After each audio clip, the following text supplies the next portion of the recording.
Sideline Sitdown. I'm Billy Watson, joined today in our 1 p.m. slot by former Rivera Raider and current baseball player at University of Texas Permian Basin, Jose Hernandez. What's up, man? How you doing? What's up? I'm doing great, man. Doing great. Thank you for having me on. Yes, sir. I know you just got out of work. I know you were kind of pressed for time, but hey, where are you coming from, by the way? Are you in the Valley? What are you working at, man? I know. Yeah, I'm here in Brownsville, and I actually work pretty close here at a Metro PCS. And but Okay. yeah, I'm here. I'm back here in Brownsville for the summer. All right, so quick shout out to them. Hit this guy up if you want a phone or exchange an internet plan or anything. Yeah, man. So what you been up to? I know we're all still in the beginning phases of reopening the country. I know that's a little. You're working, which is good. You're getting money. We're getting closer and closer to almost getting back to a normal. But how have you been? What's work been like for you? What have you been up to during these COVID times? Basically, what any student athlete would want to do right now is basically get working any way possible. Like I've been going back to my cousin's gym actually. It's down the street here in Brownsville.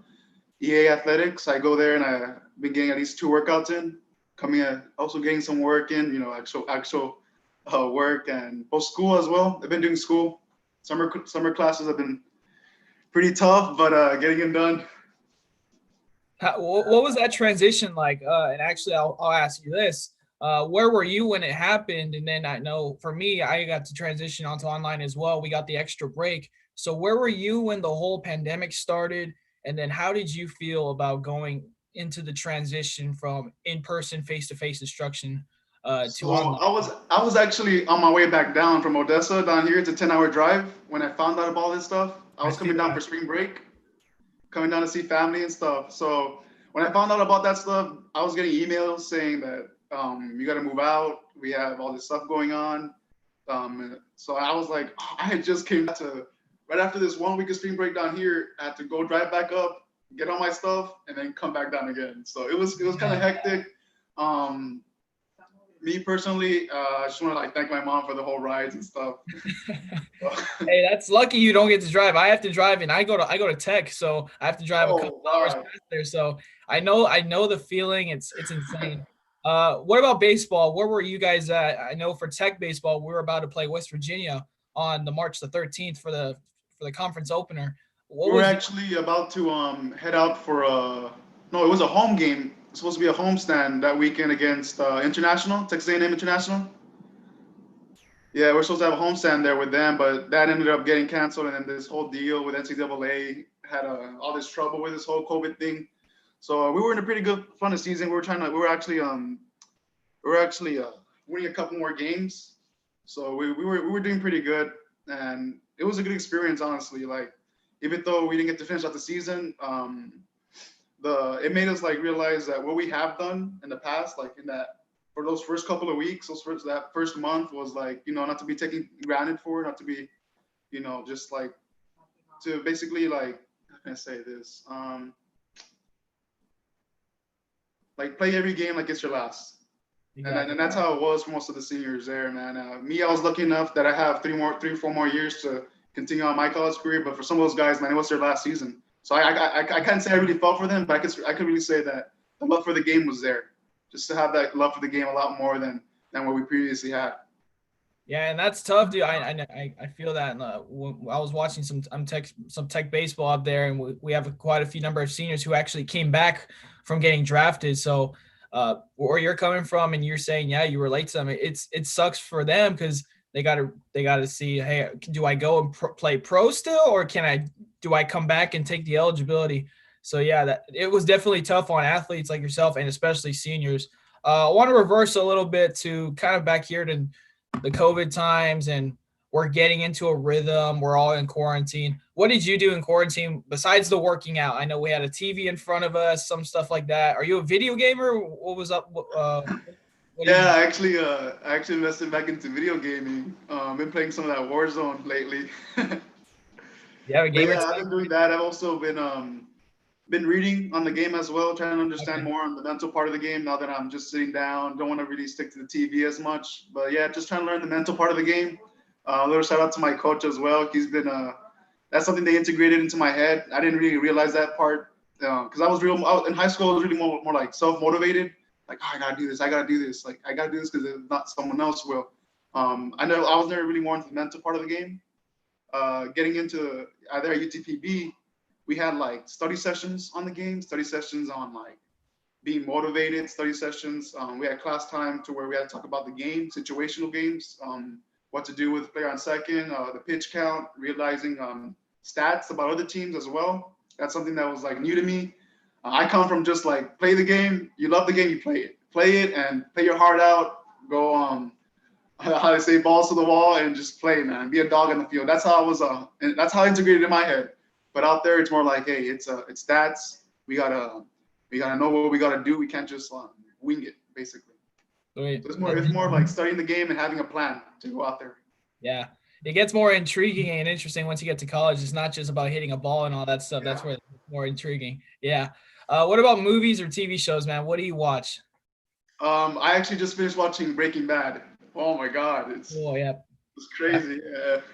My buddy actually introduced me to that, and we actually went up to Lubbock. Me and Kevin Naro, we went up to Lubbock the other week, and he showed me Breaking Bad. I was like, I don't want to watch this show, man. I just want to try to beat you at Madden. And he showed me Breaking Bad, and I was like, hey, it's kind of cool. So I'm trying to get into that too. What else are you watching anything else, or just Breaking Bad strictly? No, actually, I just finished watching Breaking Bad. I'm on. I just finished watching also 13 Reasons Why. Okay. This last season, oh my God, it's crazy. I heard the second season was kind of cringy, but the first season was Yeah. kind of, if anyone's into that, it was pretty good. Yeah. Yeah. But the second season was like, yeah. So I kind of want to get back into that. We'll see. Kind of switching gears here. We're getting into your baseball career now. How did you start playing baseball? Probably, I bet at a young age, but what's your story and where did you start playing baseball? So for me, it was my mom who kind of like, I kind of thank her for that too every day, because she kind of just wanted to keep me and my little brother off the streets here, because it gets really bad down here sometimes. So she said, you know what, let me put them in sport, let them love the game, and it kind of just took off from there, man. I fell in love with it. She took us to a game here at East Brownsville. No, yeah, at East Brownsville. And I think I was like 3 or 4 years old. And I remember I'd always tell her, Mom, I was like, hey, Mom, how did I fall in love with the game? I want to know how I got started. Cause I can't really remember that far back. So she explained to me on car rides back from like long tournaments. Yeah. She'd be like, no, well, one of my coworkers had a son and he played baseball. And, well, I had to give it right to the game. So we decided just to get off. And I was 3 or 4 years old. I'm there just wanting to pass in the concession stand, wanting a candy or something. So I didn't really know anything about baseball. And well, she said I fell in love with the game and I wanted to play it. She got me into the league there at North Brownsville, and it kind of just took off from there, man. Just really love the game. Awesome. And then you get to high school, obviously, and Rivera. In my opinion, I don't know a lot about high school baseball, but for Rivera baseball, I think you said you got there freshman year, had a 2-13 season. If I remember, you sending me that right. Talk about getting into high school and kind of the feel of it when you got there and you got a losing season. What was your take on that and getting into high school and varsity? Because you made varsity your freshman year, correct? Yes, yeah. I can't say I had a lot of pressure on me that freshman year because I'm a freshman. You don't really expect much from a freshman, but to learn. And I didn't have a senior there to tell me like, hey, you gotta do this to this. You gotta have this ready. You gotta. I didn't really have a senior to tell me that. The way I was able to do that for some of the freshmen that I was there for, that's gonna come a long way. You're gonna understand why I'm saying that. But yeah, I didn't have a senior there, but I had Coach Parker. I don't know if you know who Travis Parker is. He's there. He's the head baseball coach there at Rivera, and I had Adam Vera, who's now the head coach at Veterans. Both of them really just took me in, man, and they kind of made me into what they knew I could be. So they had me there at first base. It was a long process, man, honestly. When I got there, I couldn't say we were going to win district that freshman year, but me and a couple of other freshmen, man, we would stay after practice sometimes to get extra cuts. And I feel like it's that work ethic that really got us going. It wasn't really more of like the talent. It was just the work ethic and the motivation that we had that I was able to push myself those 3 years and my teammates as well. So yeah, we had practices, and then some of us, the team together, would stay after for like an hour or two. And then after that, a couple of us would stay after for an hour or two. So we're there with the lights on, getting our own work, man. Sometimes going in Saturdays and getting extra work after weight room. So like, yeah, it's a lot of little things but they all add up at the end of the day, man. They all add up, and so winning that championship that my senior year, it was really fun, man. It was really something nice to be a part of. It was a good long-term goal that ended up coming true. So that was kind of like the beginning of the turnaround, I guess, Yeah. so to speak, because you guys would stay the extra hours, especially if after a season that was very subpar.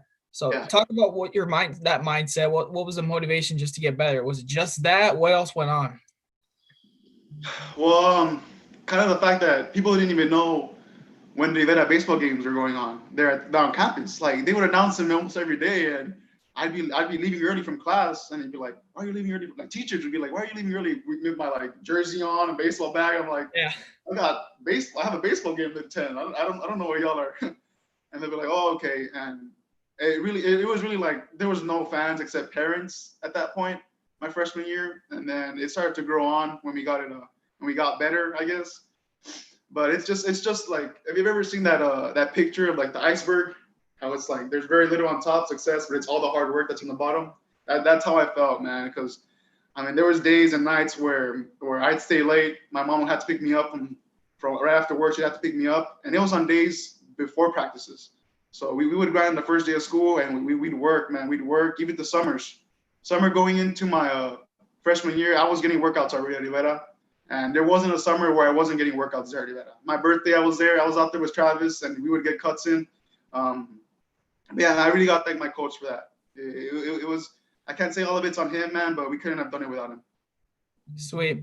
So yeah, now talking about a little bit in your upperclassmen years, there's a little bit of a story that you had something about winning a playoff game but not moving on. Go ahead and talk about that as cleanly as you can, so we can talk. Yeah.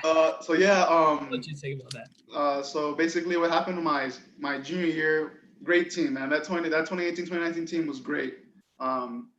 I love those guys. Those guys are my family. If they ever need anything, they know I'm here for them. Um, but yeah, man, it was a tough one that junior year. We were actually battling for second place at that time with Wesleco when Wesleco and Wesleco East were in our 6A district. And respect to everyone, every other team, man. I know each of those players, they work hard. I mean, it's a game, man. This game is what we love, and we're gonna grind for whatever we can for. And that's what we did. We knew like that transition from my underclassmen years to my upperclassmen years. We knew, man. We had a team. We had guys. We had experience. We had talent. We had leaders. We had a lineup, man. We had a crazy lineup. We 1 through 9 guys could hit, get on base. We had a pitching rotation that was clean, cold, man. And it was basically upperclassmen as our pitching rotation, and that gives us a lot more success too. Because my freshman sophomore year, we just had whoever was ready that day, we put him out there. But my coach, he had a plan, and he put out a lineup every day, every game day, for one that would work for that game, that situation. If you're hot, you're on. If you're not, we have other guys to bring in. So we basically had each other's back that year. We grew as a family. We started doing spaghetti nights. We've never done that before. We started doing spaghetti nights. That was fun. And it was just a year of like, it felt like there was a culture that year. So we had just clinched the playoff berth. First one in a while, I want to say since 2003, 2005, one of those years. The assistant coach was the last one to play in the playoff game for Rivera. At Rivera, he was the last one. So it felt pretty cool. We were making fun of how old he was. But so what had happened was that we were disqualified from our playoff game due to some mishandling of paperwork, I guess.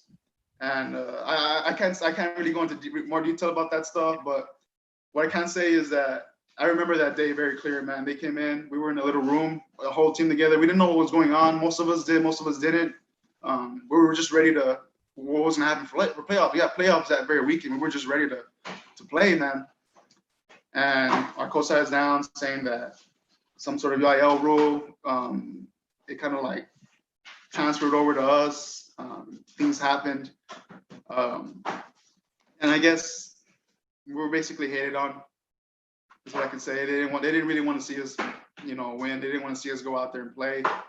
So we ended up getting disqualified. This is nothing towards the players. This is nothing towards our coaches, towards any one of us. It was just, I guess they weren't used to seeing Rivera winning. They weren't used to seeing Rivera be on top, I guess. So I remember, man, because right after that, they told us we were in shock. All of us, man. All of us were in shock. I remember walking out of the room and just hugging a couple of players, man. We were teary-eyed. We were sad, man, because we had given up so much of our time, so much of our effort, our parents' effort as well, because our parents were there too when they brought us into that room. So, I mean, our parents felt for us, our coaches felt for us, and it was tough, man. A lot of us were just like, it was just tough. A lot of us were real sad. And yeah, I even remember telling these guys that, look, we're not gonna let this take this down. This is God giving us an obstacle in our way, and we're just gonna do it the Raider way. And we're gonna battle through. We're gonna fight through it. Yes, we feel for those seniors, and the best that we could do as underclassmen, as juniors, sophomores, and freshmen, and incoming freshmen, is to go out and play our hearts out the next season for them. And I feel like that's what we did. We gotta give. I also gotta give support to my principal at that time, first year principal Norma. There at Rivera, she was very supportive of us. It was really nice to have a good support group behind us. It transferred over from my junior year to my senior year. So with like the effort that we put in, the hard work that we got in, and this including the talent, we had talented guys on the squad too. We had a couple incoming freshmen, one being my brother, and a good support group. It helped us really motivate ourselves and push ourselves through our senior season. Exactly. And then you go ahead in your senior year and you win district. So I guess that was kind of like the motivation to get there too. So go ahead and talk about that, man. I know that must have been a big moment for the program as well, winning a district championship, using that as like a positive sort of stepping stone to get to there. Yeah. So first day of senior year, coach brings us in, talks to us and says, hey, look, we have this, and we have this. Let's get all our work done. Let's use last year as motivation. And we actually got shirts, and we would put them on practices as well that said never forget on one side, and Raider baseball. It was just something we had every day, a motivation every practice. Like, hey, why do we do this? Why are we out here? Before games too, man? Hey, remember our why. We had each of us had a why we're out there in the field. And I guess as a team, our why was because we want to prove everyone wrong that we deserve to be in a playoff run, that we deserve to be on top, that there's change, and the culture at Rivera had changed that year too. We had fans coming out, teachers, administrators supporting us, and baseball season hadn't even started yet. We were having team dinners way before the baseball season started yet. Our principal would bring us together and say, hey, I want to know what y'all are going to do. I want to know if y'all are motivated as I am. And I'm just a principal. And we're like, oh yeah, we would, and we'll talk about like game scenarios and everything. And we actually had a good playoff. We had a good season. We won a couple tournaments. We had a playoff. We had a good run. And throughout district, we had our ups and downs as a team, man, because that's how it is. No team's perfect, man. But what really helped us was that we came together as brothers. We were family. We pushed each other. We didn't let anyone else get down. Me as a leader, I was named captain that year too. Me and two other guys, Michael Gomez and Raul Gonzalez. Shout out to them. We were all different types of leaders. Me, I was more of like a motivational type of leader, like, hey, let's get this going. Come on. Like leading by example in a way. Mike would just lead on the field as well. He'll know what to do. Like, hey, we got to get this done. Hey, I know this guy. He was more of a leader on the field. And Raul was just, he'll get in the play and he'll just dog out at bats, man. We'll see that, you know what, this guy's out there to play. Let's be with him. So we had three different types of leaders, man. And it helped us out that year. Coach Parker kind of brought us together, those three leaders together, and said, look, if we don't win this year, we don't know how long it's going to be till we win another one. So it had already been since, I want to say, 96 since they won district. Wow. So it had been a while. So, and that feeling when we won, it was crazy because I didn't even get to play that district game. I had played every single game for the past 4 years except that championship game. I had gotten ejected the game before. Oh, wow. Yeah, crazy. Wow. It's a crazy story. Yeah. My teammate Ricky, he was in a 4-hole, I was in 3-hole. I had just gone on base on a double. The dude hits a home run, dude. Like, and I'm there at second base, pumped up, dude. It's all the years of hard work. I'm going down the line, and I'm like facing towards Harlingen's side, and I'm like, yeah, we got this. Yeah, that might do it. Yeah, and the ump was like, you can't do that. You're gone. And the game had just gone tied. It was our last 2 games in district, and Harlingen just needed to beat us one time in order for us to not win district. We needed to beat them twice to win district. So we went on to win that game at Harlingen, 5-3, I think. Off my teammates at bat, his home run, dude. It was crazy, man. We were all pumped, and I was still pumped after I got ejected, and I didn't realize what had happened until I wasn't out at first base anymore, and I was like, I got ejected. But the thing is, my teammates had my back. They were there for me, the coaches, my mom. They were there for like, hey, look, things happen for a reason, and I do believe things happen for a reason. So going on, we had a couple practices before the next game. That Friday night lights, man, everything. We had fans there. Everyone was there, man, to support us that district game, that championship game. Full. It was a full house, man. And I could also add on that game before, Los Fresnos had played Hardingen. The games before us, Los Fresnos had played Hardingen. So Los Fresnos needed to lose twice to Hardingen or something like that. And it was coincidentally, they ended up losing twice. So we had the chance to win for district. So leading on to that last game, we went into extras. Crazy game. We had Rivera, who was a senior this past year at Rivera. He pitched a really good game. We took him out, put in another guy, Jerry. He put in a few innings, and then we put in the senior Raul, one of the guys that just goes up there and he just dogs it out. He did his thing. We had extra innings. I was on the bench, man. I was like biting. I had been in every single nail. I had eaten all the sunflower seeds in my bag, drinking all the Gatorades. Man, I didn't know what else to do in the dugout. We had our rally caps on. Bottom of the 10th, I think. No, bottom of the 11th. And it's my brother up to bat. My little brother, I would have never thought my freshman year going in that my little brother was going to help me out to win district. Like I had no thought of it, no idea, no thought. The dude goes up, hits a little grounder to third base, gets on base at first, decides to steal second, gets on second. He's in a scoring position. And these guys are backups. These guys were coming off the bench. These guys weren't starters. We ended up having a sophomore. These are underclassmen, man, doing things for us, man. We would have never imagined. But the thing that really helped us out was that seniors like us that were captains and leaders would tell them like, hey, you gotta get this done. We would tell them what to do, like as in to prepare them, to help them out, because we didn't have that. I didn't have that my freshman sophomore year. I had to learn on my own through my coaches.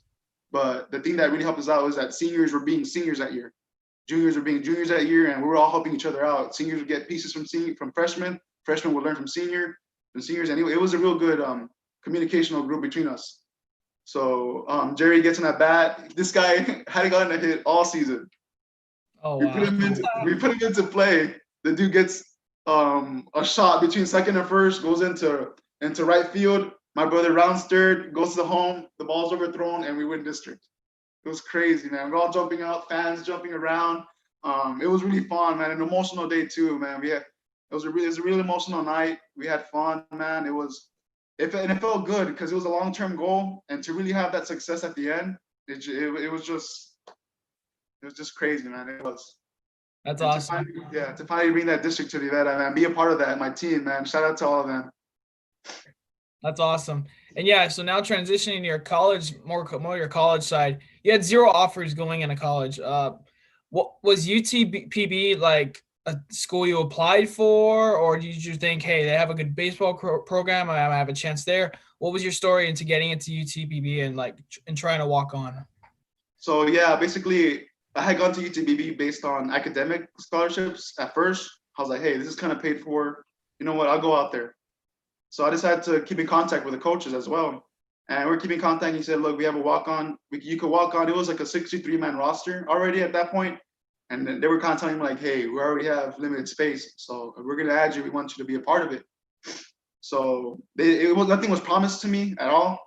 I was going up there in a 10-hour, you know the drive, man. The drive's long. It was a 10-hour drive. Nothing was promised to me. And I was out there all alone, man, on my own. I had my mom up to the point to where I'm on my own. So I'm there and I had to get everything done. And it was just a grind. It was a different type of grind. It was more of like, you gotta wake up early, you gotta go to sleep late, and you have to do it all over again. Every day. And it was a grind, man. That's how I can say. I dogged it out. I got my at-bats out there. I proved to them that I belong there. And with my work ethic, with the way I was out there just to go play the game and have fun. And I ended up making the roster, man. I did accept my red shirt this last year. I got my red shirt, which was pretty cool because of the whole COVID thing that happened. I kept my year of eligibility. That was one thing good, but just to be a part of like a new group, man. We had guys from Canada. We had guys that were like 24 years old, 25-year-olds. And it was crazy because I went from playing with like a 13-year-old little brother, to playing with guys that are engaged and have already played college ball for a couple of years already. So I was able to learn things from a couple of guys too. So it was a really fun experience overall. So what's been your favorite moment in college so far? I know, but besides redshirting, I know that there's probably been a couple of good moments in your career. And what's it been like with the team so far? It's been good, man. They're a good group of guys, man. It's fun. And I guess the best part is like having different teammates. After being on the same teammates for 4 years already, like I said, man, I didn't have any summer ball. I wasn't able to like go out and travel with these other teams. So I wasn't able to be scouted as much. So it was a real honor, man, just to be around you guys. I guess just hanging out with them on the weekends with the boys, just being stress relieved from all the schoolwork, all the workouts, all the practices, and it's real hot out there. You know how hot it is over there in West Texas, man. It's dry. It's chapped lips, and you're sunburned throughout the whole practice. Water a day, and it still won't help. Yes, dude. Yeah, it was just great, man.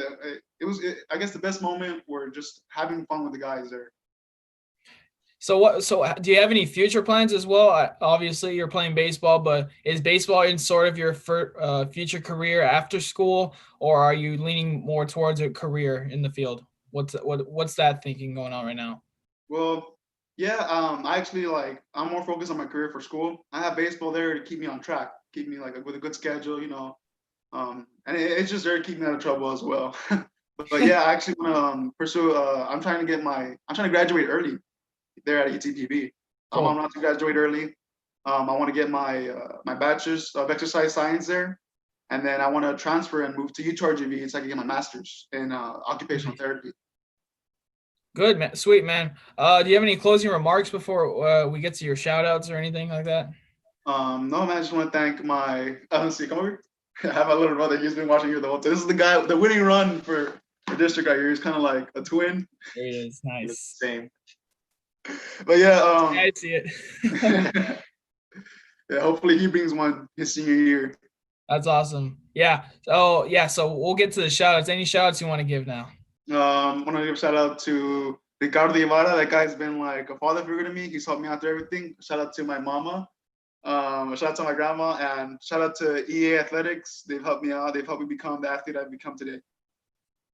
Awesome, man. Appreciate you having on the show. Coming up later today, folks, here on Real Sports Live, 3 p.m. signing at San Perlito. Gabriel Lopez will be signing his track and field letter intent to Concordia. And then at 5 o'clock, we'll have our RSL QB Madness champion Zach Gomez alongside Marco Aguinaga, two really good friends that battled it out in a really good tournament.